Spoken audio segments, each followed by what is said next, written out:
Hello, everyone. Welcome back to another episode of the Breaking Point podcast. Today we're here with Clive. I don't know your surname, Clive. I apologise. That's right, it's Wilson. Wilson, perfect. Clive Wilson. And Clive, we met on Bumblebees, great little app. And I hmm don't know too much about you, Clive, to be honest, other than I know that you are the founder of something called Daily Change, which I've had a look at on the website and stuff. So give people what you deem as an appropriate introduction to you. Okay, so I studied psychology and worked with residential care kids for many years and running behaviour support units in schools.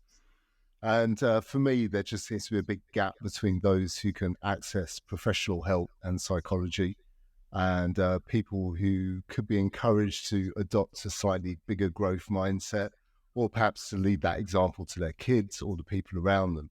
So the idea behind the Big Therapy Project, which I started off first, was to kind of democratize psychology a little bit and kind of give it back to the people.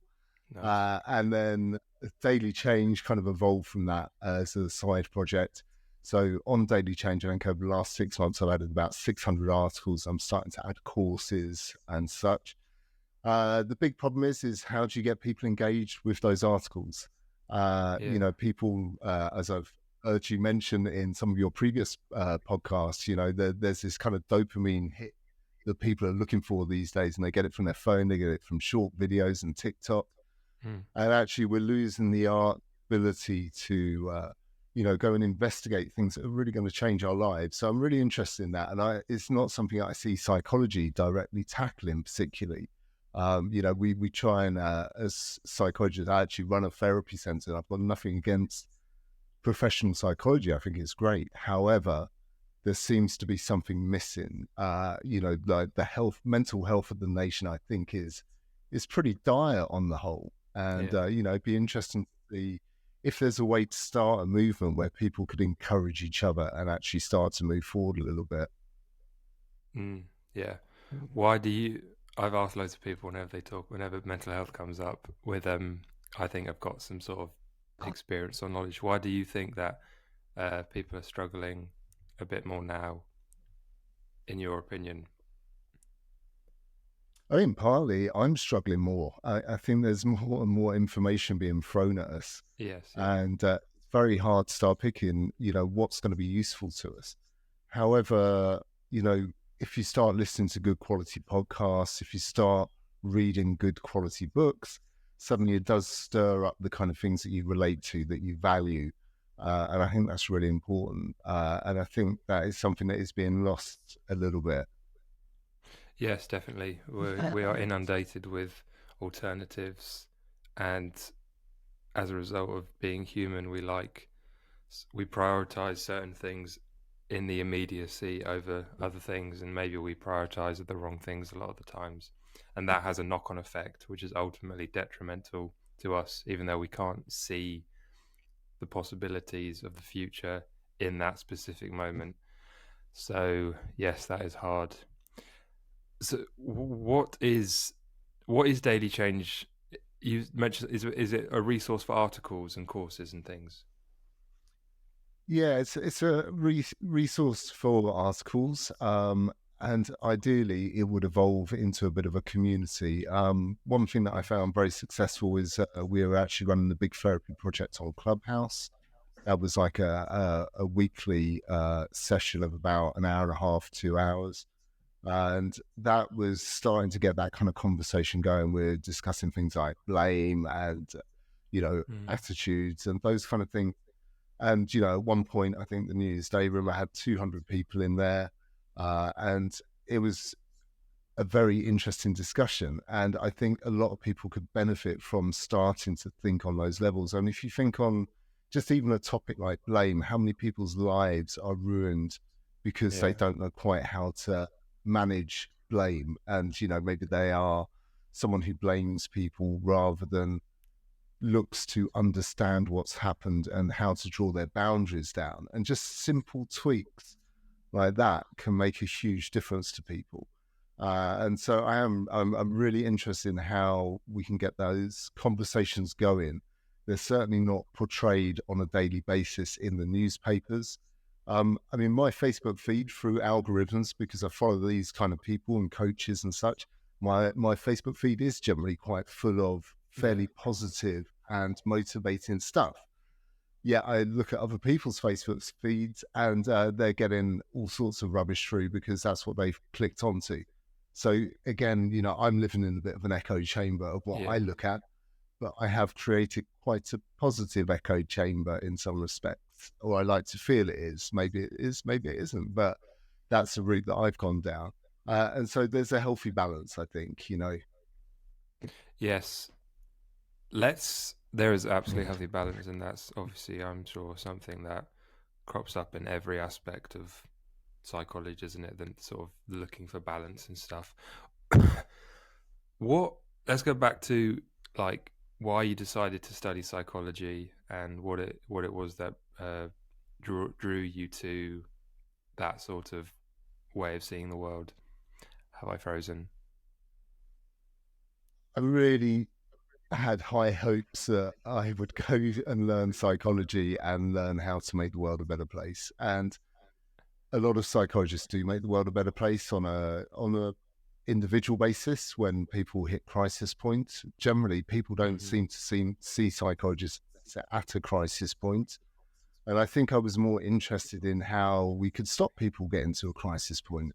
Yeah, And through studying psychology at Reading, I didn't feel that I was being taught that. I felt it was quite rigid. It didn't look at society. It didn't look at politics. It didn't look at religion. It didn't look at a lot of things that I felt were really critical in how mm, we see the world and whether we act in a balanced, healthy, adult kind of way. yeah, So I think there is a gap in psychology, and I think that frustrated me quite a lot. And then I ended up working in residential care with kids and seeing that psychology was being called in at the critical moments where it all fell apart, but it was almost a bit too late. It needed to have helped their parents, mm, like, sort of like 10 years before, perhaps. yeah, And as far as I know, that's not, there's no government task force on how you make, the attitudes and the thinking of people in this country more healthy. no, In fact, it almost seems to be the opposite. The media continually gives us this feed of kind of distorted biases and very emotional content, and it absolutely, doesn't yeah. it doesn't encourage us to see life in a very balanced and even way. No, it's not. And So yeah, psychology I found a little bit disappointed in many respects. yes, psychology is at degree level. It's a bit dry, isn't it? It's a bit. There's lots of things that you think should be spoken about and aren't. I think one of the things is that psychology is used against us all the time, through Facebook algorithms, through advertising. It was Freud's cousin, Edward Bernays, I believe, is the grandfather of consumerism. And he looked at Mm. how we can make people feel discontent so that they consume more. And Yeah, then, I think there are elements of psychology I find fascinating. And, some of the books that I've reviewed on Daily Change, there's one of them by Johann Hari, I believe, and it's about connection mm. being at the root of our mental health. And actually, if we Yeah, feel connected and we feel a value and we feel that we're contributing, then actually our mental health is much improved. And I think, things like that are very simple. You don't need a degree in psychology to understand that or to even yeah, of teach it.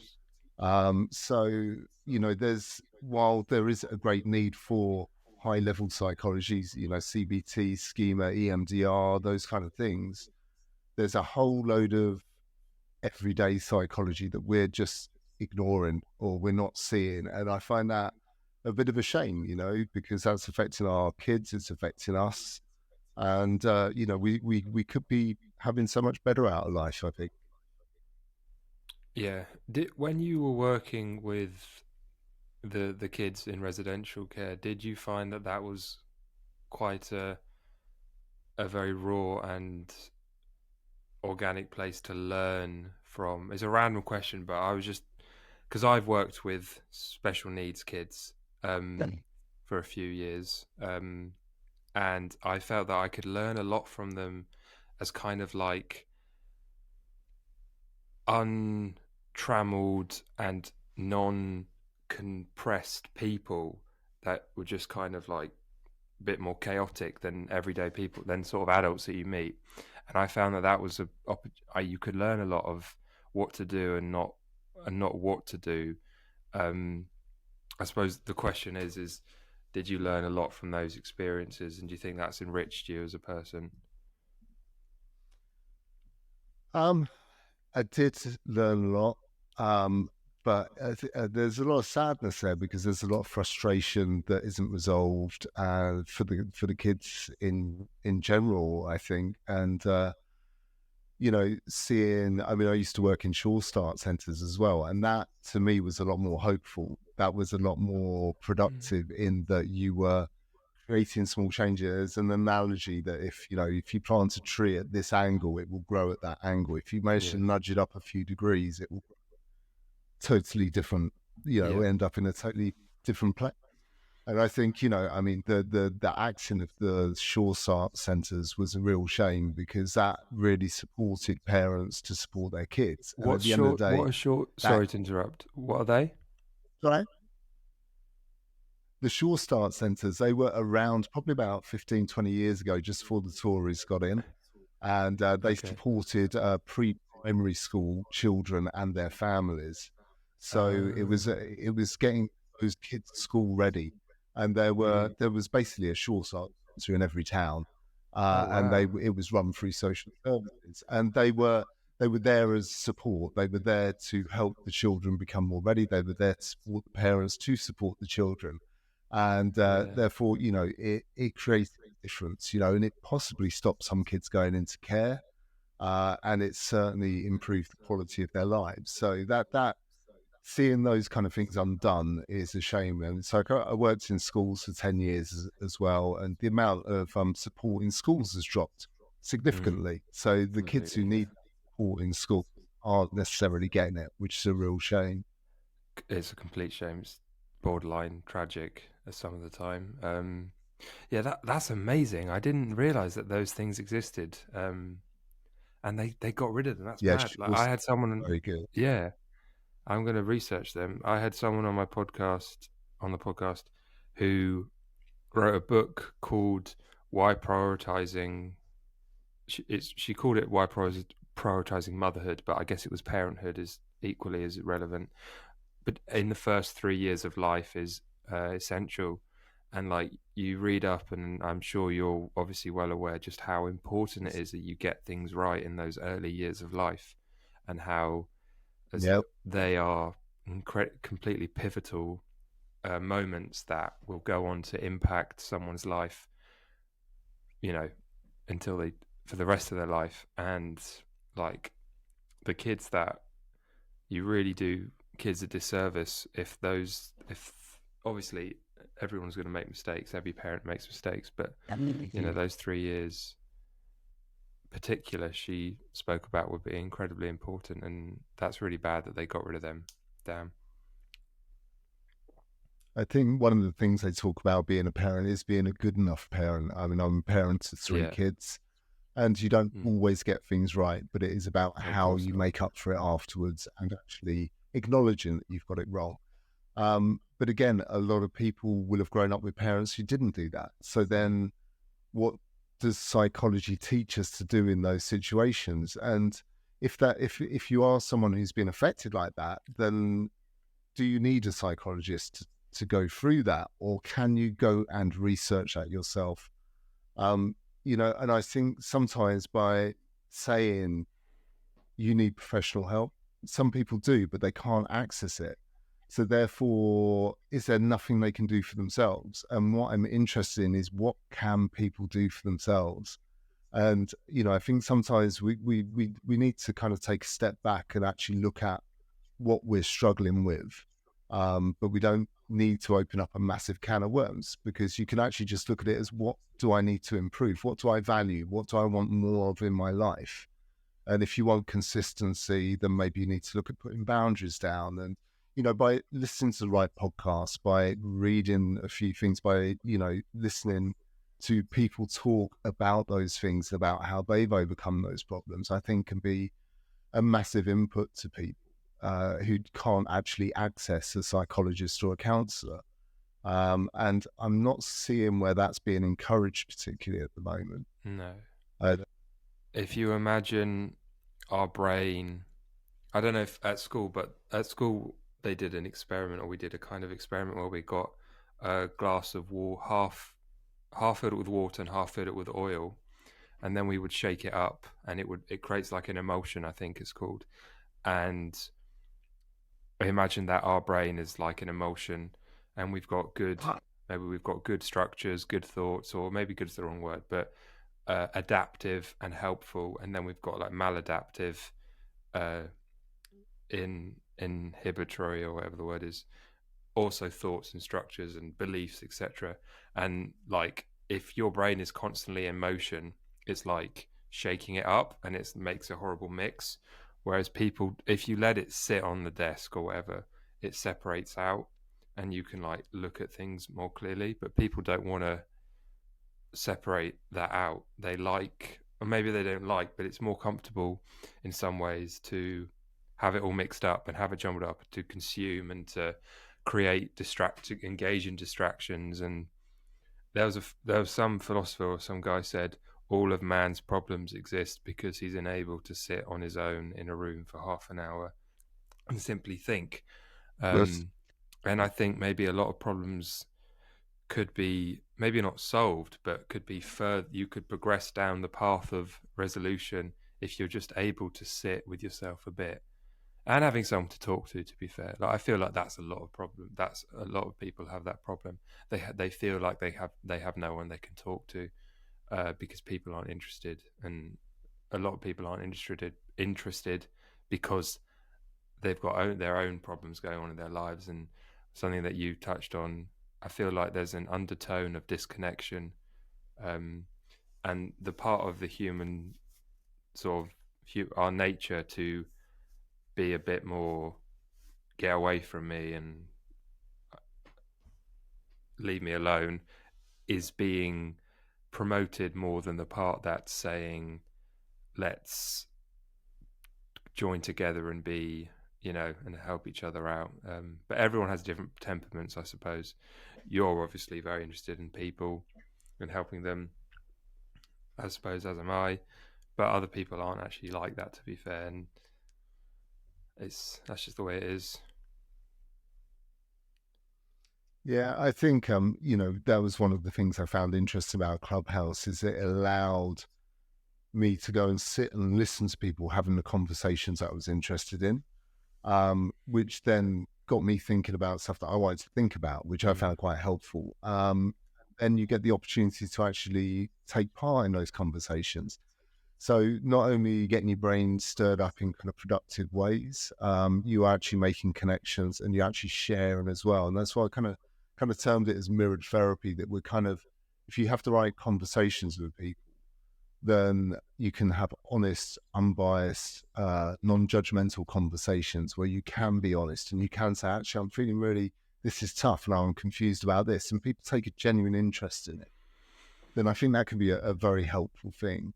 I think it's Dr. John D. Martini who said that, the quality of our lives is based on the quality of the questions that we ask. And I think that's really important. I think, we have, to some extent, stopped asking questions that are not everyone. I mean, that's a vast generalization, but a lot of people have stopped asking questions. They're caught in a flow, watching Netflix, playing Candy Crush, and, swiping on Tinder or whatever. But they're not asking, how do I have a better relationship? How do I have a better relationship with myself? How do I find out what I value in life, and how do I actually start working to get those things? And I think, part of my interest in psychology is, obviously I want to do it for myself. I want to lead that example to my kids, first and foremost. And it's not easy because the world kind of has an impact around you and the world is very complicated. And I know that I think I spent 30 years of my life worrying about things that I couldn't change. I worried about corruption in politics and wars and this, that, and the other. And I think that's one of the strongest lessons I've learned is just stick to changing the things that you can actually make a difference to. And, how many people do spend their lives with so much wasted energy, going in the wrong direction and pursuing things that don't actually help them move forward. And, I just Yeah. think it would be good if we could find a way to, start a little movement that actually gets people going, actually, yeah, you can move forward. I think one of the most interesting movements I've seen actually on Facebook is the 1 year no beer one. And I heard you in a podcast saying that you don't drink much, which is great. And I Thank you for have listening. occasions Big up. sometimes, yeah. So sometimes I drink, I can drink a bottle of wine quite easily. But Yeah. the 1 year no beer, I can also go 6 months without drinking. And, that's to me is a good thing. But the 1 year no beer, I quite like that idea as a campaign because it's encouraging people to take it up like a challenge. It's like, yeah, can you celebrate going beer free for you? Not can you do without, can you give it up? It's like, if you Yeah. do this, there's going to be lots of benefit.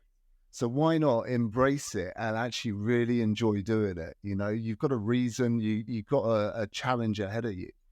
So, if you take on I'm going to listen to a Headway book summary a day, or I'm going to listen to 3 podcasts a week, why can we not set ourselves positive challenges that actually do create, some evolution in our thinking and actually change the way that we act a little bit?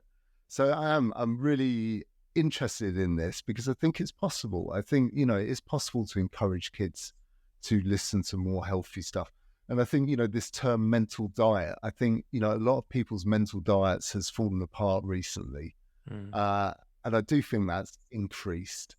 I think that everyone can improve their mental diet and can benefit from that. It's not an effort to do. I mean, I started doing Duolingo with my daughter recently, learning Spanish.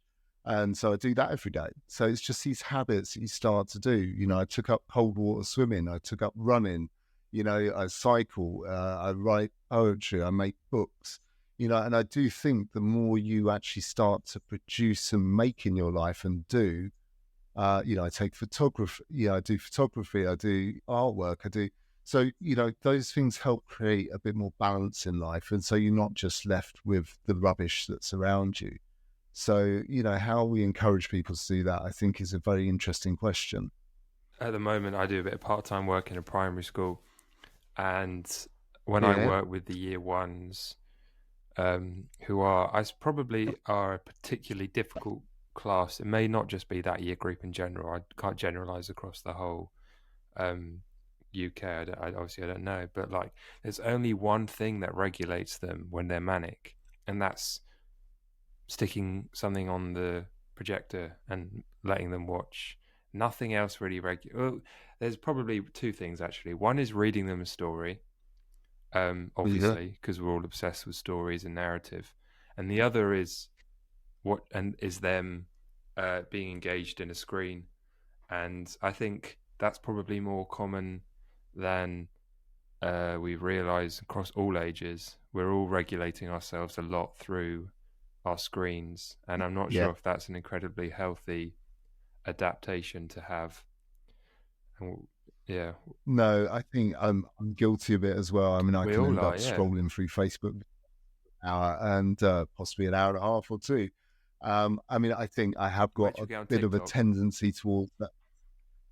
Sorry, I don't do TikTok. See, that's it. I drew Exactly. the Yeah. line. I didn't like the algorithms it was throwing at me, and I just went, no, I'm not having that. Mm, And it's interesting because in China, they actually regulate the kids down to 40 minutes a day and they get given educational videos in the algorithms. mm. I've seen the algorithms that my kids get and it's rubbish. It's It's like, awful. it is high end rubbish. And if I go on TikTok, I get a whole load of rubbish straight out the bat. So I'm not going on TikTok.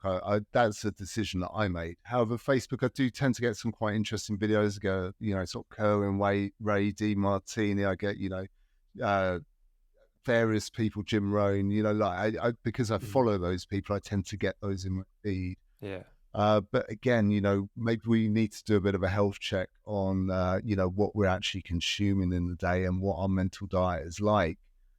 So that's potential. I could make a quiz for that on Daily Change. These are all ideas. We need practical ideas where people can kind of self-assess and go, actually, there's room for improvement in my life here, but to actually bring it to your awareness, actually, it might be an issue, and why it is. I heard in another one of your podcasts, did a bit of research, someone talking about Jordan Peterson, and obviously he's very Of course. contentious about a lot of things. But there was an amazing video he did about dopamine and motivation, and he was talking about walking across the stage, and he goes, you see the other point on the stage that you want to get to, you think, I can get there, I want to get there, I'm going to do it. Yeah. And you get reward by thinking, yes, I'm going to make it. So you go and you're motivated. However, if there's, say, for example, a chair in the way, you think, I've got to walk around the chair and I've got to move that. And it's a little bit harder. So your reward center kind of shuts down. So, our motivation is very much defined by our perception of what we're about to do and whether we can achieve it and whether there's going to be a payout for it. I was listening to Patty Dabrowski, and she talks about, planning what your future self is and looking at how you would achieve that. And I think, videos like that can be very inspirational, because we don't think, actually, what do I actually want in 5 years' time? Yeah. And what are the 3 things that I could start to do now that would help me achieve that? So again, these are not high-end psychology hacks that you have to have a doctorate in. These are everyday practical things. I mean, I think it's Mel Robbins. I mean, she's made millions out of the 5-4-3-2-1 rule. Very simple, but she's got thousands of people going, oh my God, you've changed my life.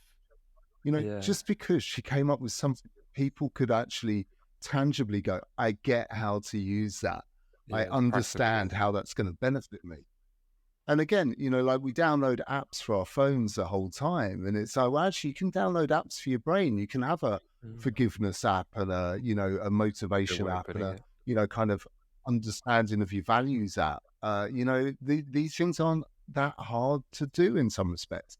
It doesn't mean that we can solve bigger problems. I've got basically no money or this, that, the other. That doesn't necessarily get rid of those, but it makes the other bits better and it puts you in a better position to then prioritize and deal with the bigger issues that you seem insurmountable.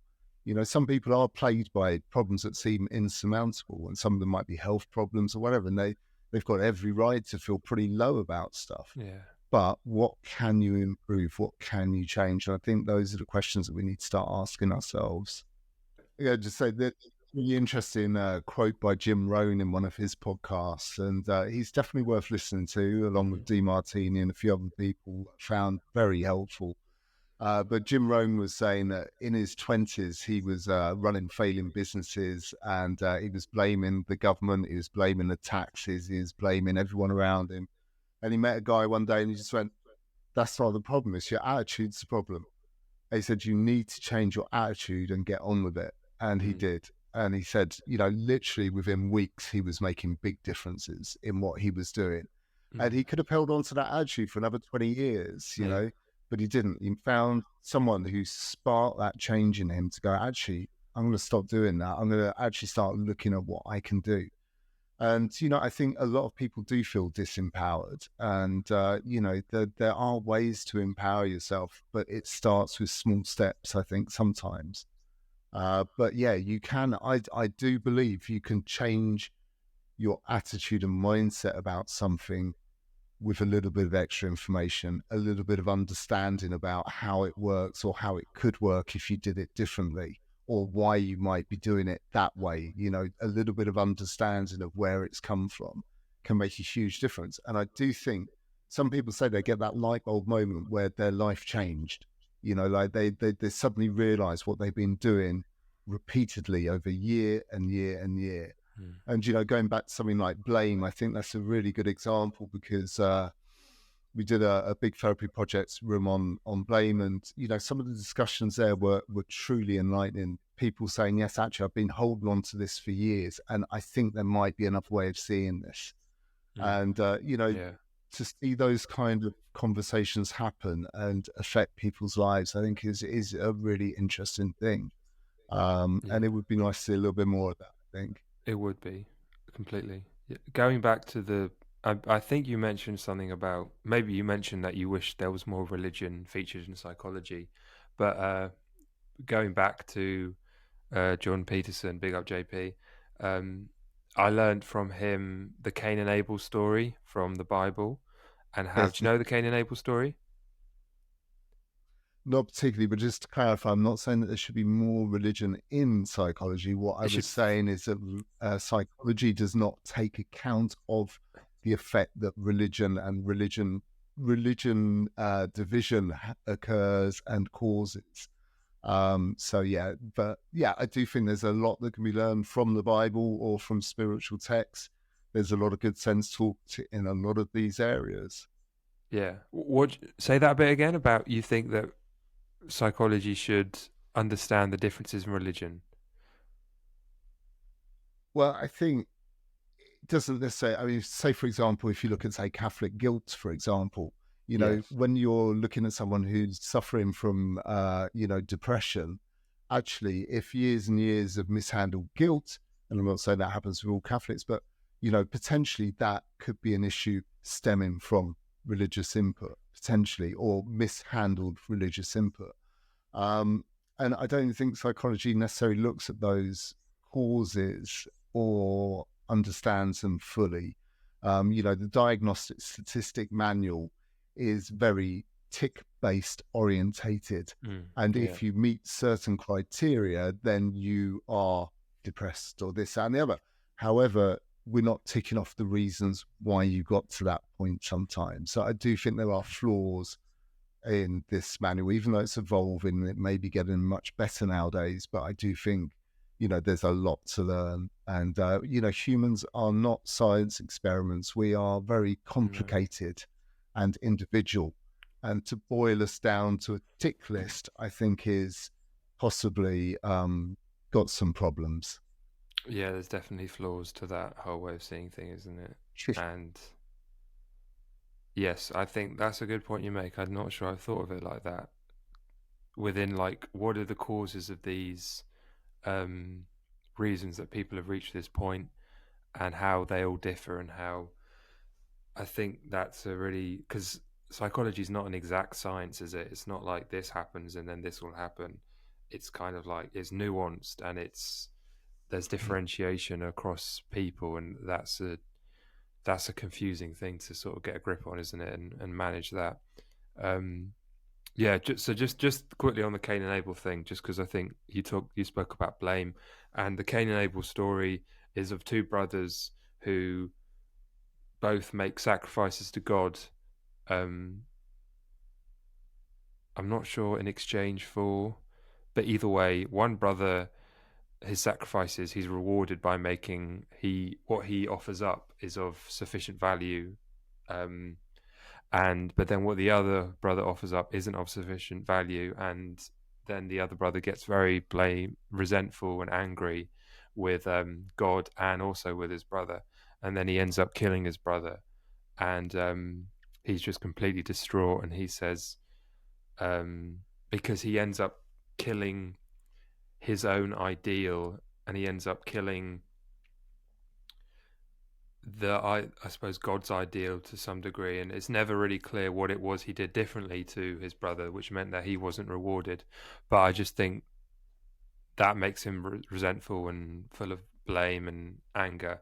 And I think if he was what you spoke about, the people that let go of that blame and how sort of important that was for them, and how that important that is for everyone that's walking around that has blame, how every time we feel sort of aggrieved in that way, we're harnessing or harvesting a little bit of that spirit of Cain.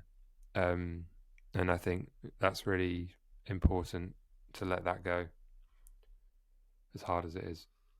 Yeah, I think, we are kind of guided by the papers and the news and the media, and it's Noam Chomsky, well known for his manufacture of consent, that the newspapers can get us thinking a certain way within a week. And Mm. I do believe if there was positive news stories about groups of people starting to change their lives by seeing things differently, it would move things forward. However, I don't feel that's ever going to happen because we have kind of quite a stronghold on who owns the media. So then how do we, Chomsky also said the social media could be the world's fourth superpower. It could be a communication grid where we actually can actually have fairly unfettered conversations that could be really positive.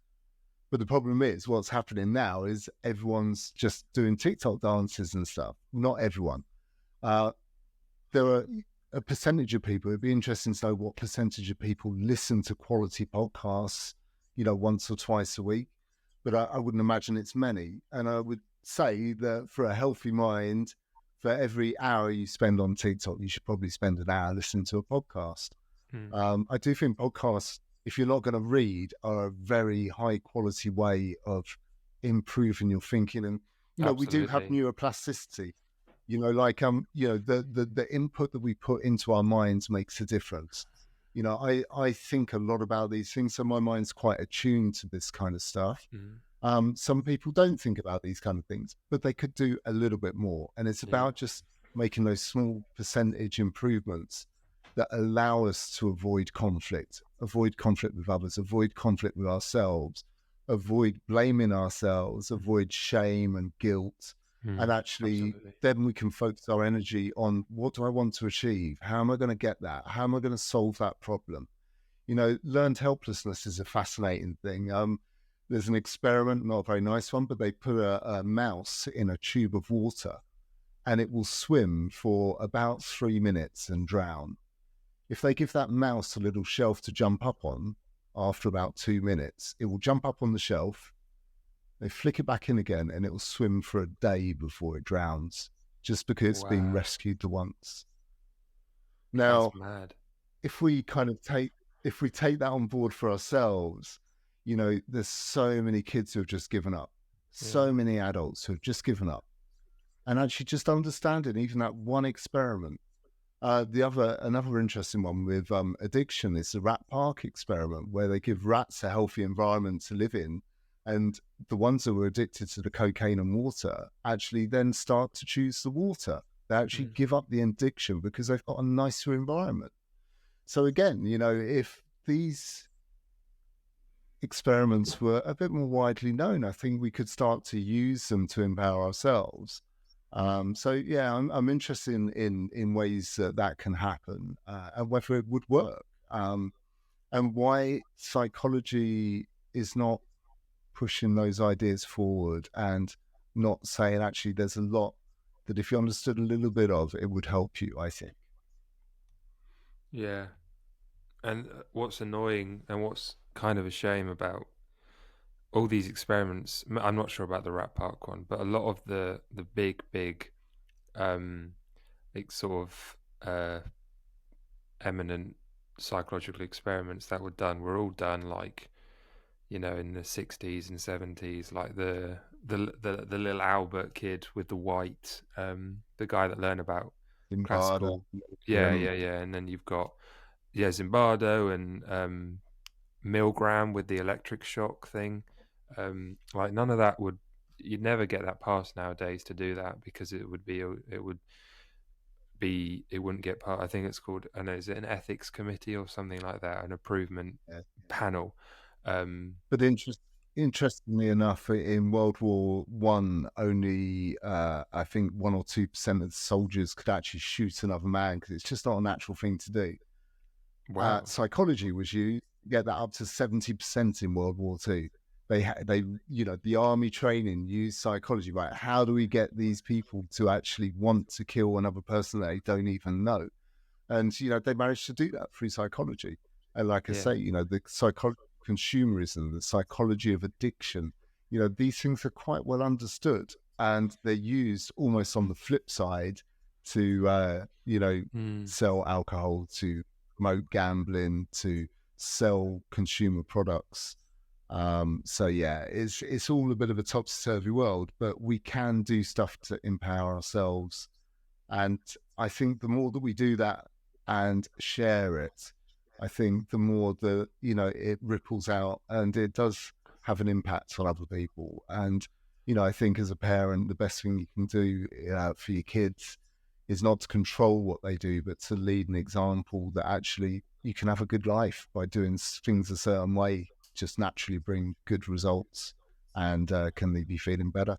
So I Yeah. think that's kind of one of my main messages from that is, you can't change other people a lot of the time, but what you can do is change yourself, which might seem ironic, seeing as I'm sitting here talking about trying to provide services that help other people change. But actually, what I need to do most, first and foremost, is to help myself move forwards. And, whilst I do provide websites and daily change and stuff, I don't actually make money out of that. I make my money making websites for therapists. I run a therapy center. So, this is done because I believe in it and I've got a passion for it. And, I think there's a lot of coaches and high ticket coaches out there. And I think, again, that can be a bit of a dangerous scenario.